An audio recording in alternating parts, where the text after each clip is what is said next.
ትልቁ ነገር የምትሰጠው ይሄ ነው ግራት መኪናውን ወሰድክ አዎ መኪና ውስጥ ነው አንተ ትመርጣለህ መኪና ይሻላል ምናምን ትባላለህ ግን ገና እርግጠኛ የምትሆንባቸው የምትቀበላቸው ነገሮች አሉ ያልተረከብናቸው ነገሮች አሉ ውዝግቡ ሲነሳ ያው ቅድም ያነሳቸው አይነት ቅሬታዎች በጣም ዘገየብን ይሄ ነገር ልክ ነው እውነት ነው ወይ የሚሉ ጥያቄዎች ተነሱ ከዛ በኋላ ወደ አንተ ጥያቄዎች መጡ ሰዎች ወደ አንተ ኦፍ ኮርስ ነው ይመጣሉ አንድ ህፃን ልጅ ጨለማ ቤት ውስጥ ተኝቷል እና በቃ በጥያቄ ውስጥ የተቀመጡ ሰዎች አሉ ከዛ ቤት ወጣ ያን መኪና እየነዳው ሊሄድ ነው አመመኝ ይመረመና 6 ቢሊዮን ብር ይፈጃል የተባለው ሆስፒታል ጉዳይ ምን ደረሰም ብዙዎች ገንዘቡ ተበልቷል ሆስፒታሉ አይገነባም ይላሉ እርሱ ደግሞ ገንዘቡ ወደ ኪስ የሚገባበት ምንም አይነት አሰራር የለም ሲል ይናገራል ከፊልም ስራ ራሱን ለጊዜው ገታ አድርጎ ህብረት ለበጎ የተባለ የበጎ አድራጎት ድርጅት ከፍቶ በሰፊው እየተንቀሳቀሰ ነው ከዛ ጎን ለጎን በተወሰነ መልኩ የተለያዩ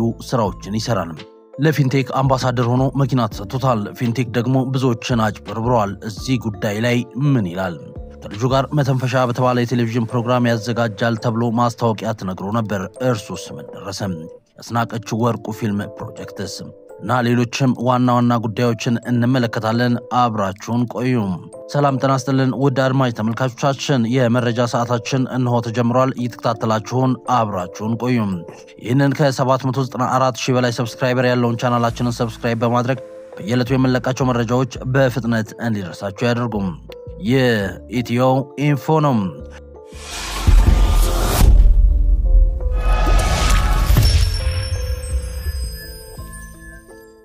ውድ አድማጭ ተመልካቾቻችን ተዋናይ ሰለሞን ቦጋለ ከሰሞኑ ስለሚነሱበት አንዳንድ ጥያቄዎች ምላሽ ሰጥቷል ጥያቄዎቹ ምንድናቸው ምን አይነትስ ምላሽ ሰጠ የሚለውን እንመለከታለን በድጋሚ እየተከታተላችሁን አብራችሁን እንድትቆዩ ጋበዝን ሀገራችን ውስጥ ካሉ ስመጥር ተዋናያን ዘንድ ከፊት ይቀመጣል እስካሁን ድረስም 73 ያህል ፊልሞችን ሰርቷል በትወና ብቃቱ ማንንም የሚያስማማ አይነት ተዋናይ ስለመሆኑ በርካቶች ይመሰክሩለታል በቅርቡ የሚወጡ 2 ፊልሞች ያሉ ሲሆን ህብረት ለበጎ የበጎ አድራጎት ድርጅት ላይ ብዙ ጊዜውን እያጠፋ ስለሆነ አሁን ብዙ ፊልሞችን እየሰራ አይደለም በቅርቡ የሚወጡትም አንደኛው እንደውም ከአመት በፊት የተቀረጸ ፊልም ነው ሰለሞንም ስለ ፊልም ስራዎቹ ሲጠየቅ ፈጣሪ እድሜ ይስጠኝ እንጂ ከዚህ በላይ ብዙ ሰራለሁ ብዬ አስባለሁ ሲል ነው የሚመልሰው ሰለሞን ቦጋለ ከፊልሙ ጎን ለጎን መተንፈሻ የተሰኘ ቴሌቪዥን ፕሮግራም ከልጁ ጋር ለመስራት አስበው ለ3 ወራት የሚሆን ፕሮግራም እንደቀረጹ ነገር ግን የበጎ አድራጎት ስራው ብዙ ጊዜ እየወሰደበት ስለሆነ ፕሮግራሙን ወደ መሬት ለማውረድ እንደተቸገረ ተናግሯል መተንፈሻ ፕሮግራም ይተላለፋል የተባለው በአባይ ቲቪ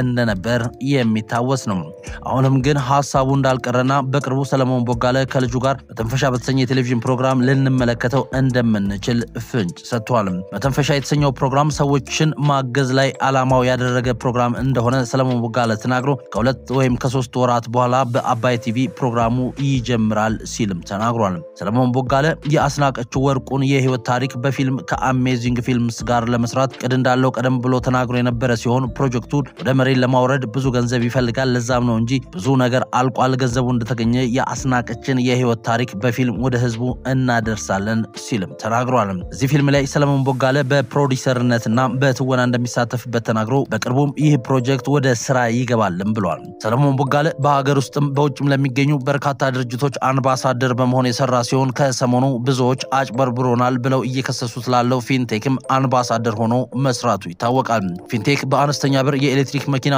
አስመጣለው ብሎ ብዙ ኢትዮጵያውያንን ለእንግልት የዳረገ ድርጅት መሆኑን ለእንግልት የተዳረጉት ይናገራሉ ብዙዎችም ድርጅቱ ታዋቂ ሰዎችን ተጠቅሞ አጭበርብሮናል ሲሉ ነው የሚከሱትም ሰለሞን ቦጋለ ለፊንቴክ የአንድ አመት አምባሳደር ሆኖ ተፈራርሞ እየሰራ ሲሆን ለዚህም ስራው መኪናና ገንዘብ ተሰጥቷል ለምን አምባሳደር እንደሆነ ሲጠየቅም ሌሎች 3 ሚሊዮን መኪናውን ሲሸጡ ፊንቴክ ግን እኛ በመጀመሪያ ዙር 950 ሺህ ብር ተቀበለን ቀሪውን 950 ሺህ ብር ደግሞ ያለ ወለድ በ5 አመት በየወሩ የምናስከፍለው ስላሉኝ ይሄማ ሰውን ማገዝ ስለሆነ መልካም ነው ብዬ ነው ለፊንቴክ አምባሳደር ለመሆን የተስማማሁት ብሏል እንደ ሰለሞን ቦጋለ ከሆነ ለፊንቴክ አምባሳደር የሆነው የመጀመሪያ ዙር የመኪና ርክክብ በወዳጅነት ፓርክ ከተደረገ በኋላ ሲሆን በዚሁ ርክክብ ፊንቴክ በርካታ የመንግስት ባለስልጣናትና ታዋቂ ሰዎች እንዲገኙ አድርጓል እዚህም ፊንቴክ ሰለሞን ቦጋለና ሌሎችን አምባሳደር እንዲሆኑ እንደሚፈልግ ተናግሮ እዛው ፕሮግራሙ ላይ የአምባሳደርነት ፊርማቸውን አኑረዋል። በስምምነታቸውም ፊንቴክ አምባሳደር አድርጎ ለሾመው ሰለሞን ቦጋለ መኪና የሰጠ ሲሆን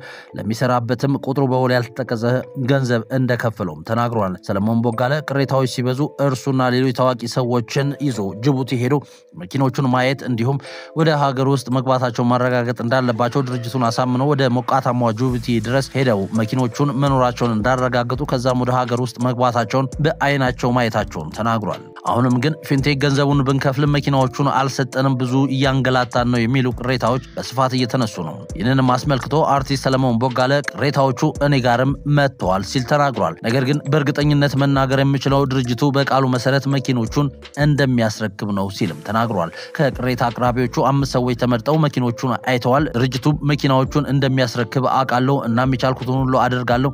የአምባሳደርነት ውሌ በ2 ወራት ውስጥ ያልቃል። ነገር ግን ሰዎች እኔን አምነውኝ ገንዘባቸውን ስለከፈሉ አምባሳደር ሆኜ ባልቀጥል ራሱ ጉዳዩን እከታተላለሁ ያለው ሰለሞን ቦጋለ በድርጅቱ የአስተዳደር ስራ ውስጥ ግን አልገባም፣ ያንን ማድረግ አልችልም፣ ውላችንም እርሱን አይፈቅድም ሲልም ተናግሯል። መኪናዎቹ መድረስ ላለባቸው ሰዎች መድረስ አለባቸው፣ በእርሱ አምናለሁ፣ ድርጅቱ ይህንን ያደርጋል ብዬም አስባለሁ ሲል ሰለሞን ቦጋለ አክሎ ተናግሯል። በህብረት ለበጎ እየተሰራ ስላለው ሆስፒታል የተጠየቀው ተዋናይ ሰለሞን ቦጋለ እንዲህ ሲል ምላሹን ሰጥቷል። ወደ ምላሹ ከማለፋችን በፊት ስለ ህብረት በበጎ ድርጅት የተወሰነ ነገር እናንሳም። የህብረት ለበጎ ሐሳብ ከጥንስሱ እስካሁን 10 ዓመት አካባቢ የሚሆነው ሲሆን መነሻውም እንዴት የወታደር ልጅ የልብ ህመም ተጠቂ አባት ወደ እርሱ ሄደው ልጄን እንዴት ላድርጋት ሲሉ በተደጋጋሚ ሲጠይቁት እርሷን ለመርዳት በማሰብ ተቋቋመ ድርጅት ነው። 2 መኪኖቹን ሸጦ ህብረት ለበጎ ድርጅትን በእግሩ እንዲቆም እንዳደረገው አርቲስቱ ተናግሮ ያውቃል።